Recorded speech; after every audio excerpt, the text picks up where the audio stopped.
ഈശോയിൽ ഏറ്റവും സ്നേഹമുള്ളവരെ, ഇന്നത്തെ സുവിശേഷ ഭാഗം യോഹന്നാൻ്റെ സുവിശേഷം 10-ാം അധ്യായം 11 മുതൽ 18 വരെയുള്ള തിരുവചനങ്ങളാണ്. നല്ല ഇടയനായ യേശുവിനെ കുറിച്ചാണ് ഈ തിരുവചന ഭാഗം പറയുന്നത്. ഈ തിരുവചന ഭാഗത്ത് നല്ല ഇടയനും കൂലിക്കാരനും തമ്മിലുള്ള വ്യത്യാസത്തെക്കുറിച്ച് പറയുന്നുണ്ട്. നല്ല ഇടയൻ ആടുകൾക്ക് വേണ്ടി ജീവൻ അർപ്പിക്കുന്നു. കൂലിക്കാരനാകട്ടെ ചെന്നായി വരുന്നത് കാണുമ്പോൾ ആടുകളെ ഉപേക്ഷിച്ച് സ്വന്തം ജീവൻ രക്ഷിക്കാൻ വേണ്ടി ഓടിപ്പോകും. ഏതാനും നാളുകൾക്ക് മുമ്പ് ഒരു കുട്ടി എഴുതിയ ഒരു കുഞ്ഞു കുറിപ്പ് ഞാനിങ്ങനെ വായിക്കാനിടയായി. അതിൽ ആ കുട്ടി എഴുതി വച്ചിരിക്കുകയാണ്, ആ കുഞ്ഞിനെ അവൻ്റെ സ്വന്തം അമ്മ ഉണ്ടായിരുന്ന അമ്മ മരിച്ചുപോയി. ഇപ്പോഴത്തെ അമ്മ രണ്ടാനമ്മയാണ്. അവൻ സ്വന്തം അമ്മയെക്കുറിച്ച് പറയുകയാണ്.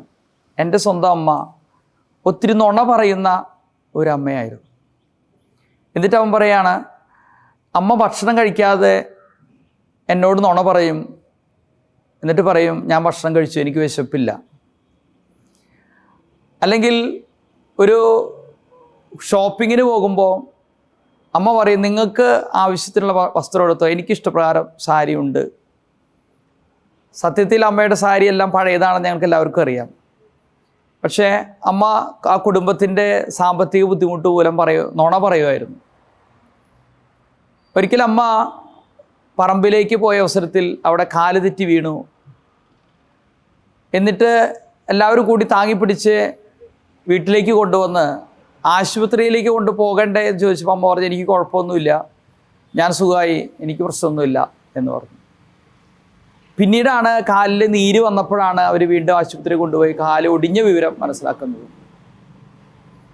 അങ്ങനെ ആ കുടുംബത്തിന് വേണ്ടി ഒത്തിരിയേറെ നുണ പറഞ്ഞ ഒരമ്മയായിരുന്നു. എന്നിട്ട് ഈ കുട്ടി അതിന് അടിയിൽ എഴുതി വച്ചിരിക്കുകയാണ്, എൻ്റെ ഇപ്പോഴത്തെ അമ്മ നുണയൊന്നും പറയാറില്ല, സത്യം മാത്രമേ പറയാറുള്ളൂ.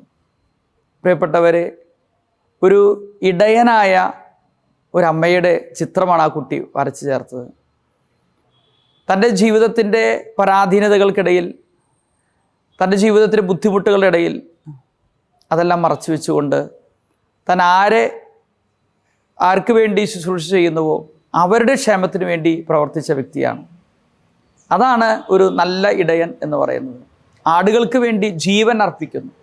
ജീവൻ മാത്രമല്ല, സമ്പത്തായിക്കൊള്ളട്ടെ, സൗകര്യങ്ങളായിക്കൊള്ളട്ടെ, സുഖങ്ങളായിക്കൊള്ളട്ടെ, വേണ്ട എന്ന് വെക്കുന്ന ആ ഒരു ശൈലിയാണ് ഇടയൻ്റെ ശൈലി എന്ന് പറയുന്നത്. ഈ ദിവസങ്ങളിൽ 10-ാം ക്ലാസ് പരീക്ഷയുടെ ദിവസങ്ങളും ഒരുക്കങ്ങളൊക്കെയാണല്ലോ. ഒരു സ്കൂളിൽ നടന്ന ഒരു സംഭവം പത്രത്തിൽ ഞാൻ വായിക്കാനിടയായി. ഒരു സർക്കാർ സ്കൂളാണ്. അവിടെ അധ്യാപകർ, സാധാരണഗതിയിൽ നമുക്കറിയാം സർക്കാർ സ്ഥാപനങ്ങളിൽ ജോലി ചെയ്യുന്നവർ അത്ര വലിയ ആത്മാർത്ഥത കാണിക്കാറുണ്ട് എന്ന് ആളുകൾക്ക് പൊതുവെ അഭിപ്രായമില്ല. എന്നാൽ ഈ സർക്കാർ സ്കൂളിലെ ഈ അധ്യാപകർ അവിടുത്തെ 10-ാം ക്ലാസ്സിലെ കുട്ടികളെ അവരെ കൂടെ ഇരുത്തി പഠിപ്പിച്ചു എന്നുള്ളതാണ് വാർത്ത. ആ പഠനത്തിൻ്റെ ദിവസങ്ങളിൽ സ്റ്റഡി ലീവിൻ്റെ സമയത്ത് 10 മണി വരെയും കുട്ടികളെ കൂടെ ഇരുന്ന് ഈ അധ്യാപകർ അവരെ പഠിപ്പിച്ച് നല്ല ഒരു വിജയം ഈ സ്കൂളിനെ സ്വന്തമാക്കാൻ വേണ്ടി പരിശ്രമിച്ചു എന്നുള്ളതാണ്. ഞാൻ ആ അധ്യാപകരെ നമിക്കുകയാണ്. കാരണം അവർക്ക് ഇതൊന്നുമില്ലെങ്കിലും, വിജയശതമാനം കുറവാണെങ്കിലും അവർക്ക് ശമ്പളം കിട്ടും. ഒരു പ്രൈവറ്റ് സ്കൂളിനെ പോലെയല്ല. പ്രൈവറ്റ് സ്കൂളിൽ ഒരു പക്ഷേ വിജയശതമാനം കുറഞ്ഞു കഴിഞ്ഞാൽ അധ്യാപകരുടെ ശമ്പളം കട്ട് ചെയ്യാനൊക്കെ സാധ്യതകളുണ്ട്. പക്ഷേ സർക്കാർ സ്കൂളിൽ അങ്ങനെയൊന്നുമല്ല.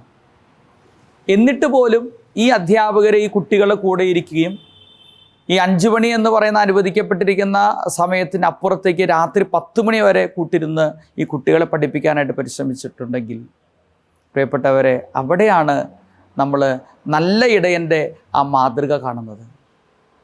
നല്ല ഇടയൻ എന്ന് പറയുന്നത് നമ്മുടെ ജീവിതത്തിലൊക്കെ വരുത്തേണ്ട ഒരു മാറ്റമാണ്, ശൈലി മാറ്റമാണ്. ഞാൻ ഓർക്കുകയാണ്, ഈ കഴിഞ്ഞ കോവിഡ് കാലത്ത് എല്ലാ പള്ളികളൊക്കെ അടഞ്ഞു കിടന്ന ഒരു സമയമായിരുന്നു. നമ്മൾക്ക് ഓൺലൈൻ കുർബാന കണ്ടിരുന്ന സമയമാണ്. അപ്പോൾ ഓൺലൈൻ കുർബാനയിൽ കണ്ട് ആളുകൾക്കൊരു കുറവുണ്ട്. കാരണം ഈശോയെ സ്വീകരിക്കാൻ അവർക്ക് പറ്റുന്നില്ല. അപ്പോൾ ഇടവക്കാർ ഈ വിവരം വികാരിച്ചനെ അറിയിച്ചപ്പോൾ വികാരിച്ചൻ ഞായറാഴ്ചകളിൽ വണ്ടിയെടുത്ത് ഓരോ വീട്ടിലേക്കും വിശുദ്ധ കുർബാനയുമായിട്ട് കടന്നു ചെന്നു എന്നുള്ളൊരു വാർത്ത ഞാൻ വായിക്കുകയുണ്ടായി. പ്രിയപ്പെട്ടവരെ, അവിടെയൊക്കെയാണ് ഈ നല്ല ഇടയൻ്റെ ശൈലി നമ്മൾ കണ്ടുമുട്ടുന്നത്.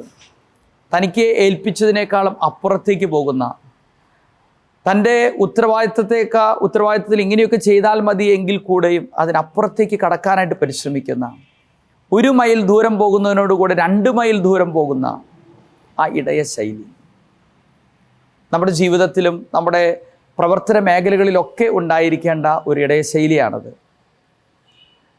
ഏതാനും നാളുകൾക്ക് മുമ്പ് ഒരു ചെറുപ്പക്കാരൻ എൻ്റെ അടുത്തേക്ക് കുമ്പസാരിക്കാനായിട്ട് വന്നു. അവൻ കുമ്പസാരിച്ച് കഴിഞ്ഞ് പോകുമ്പോൾ, അവൻ നാളുകളായിട്ടുണ്ട് കുമ്പസാരിച്ചിട്ട്.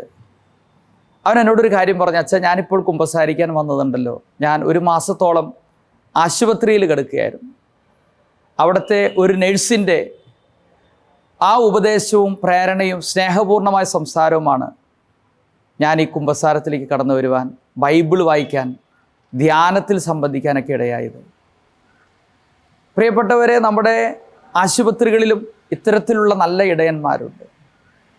അവരാണ് ആ വ്യക്തികളെ, ആ രോഗികളെ വെറും രോഗികളായിട്ടോ അല്ലെങ്കിൽ വെറും ജോലിയായിട്ടോ കാണാതെ അതൊരു ശുശ്രൂഷയായി കണ്ട് ജീവിതം സമർപ്പിക്കുന്നവർ. ഈ നല്ല ഇടയൻ്റെ ശൈലി നമ്മുടെ ജീവിതത്തിൽ നമ്മൾ പിന്തുടരണം, നമ്മൾ ഏറ്റെടുക്കണം.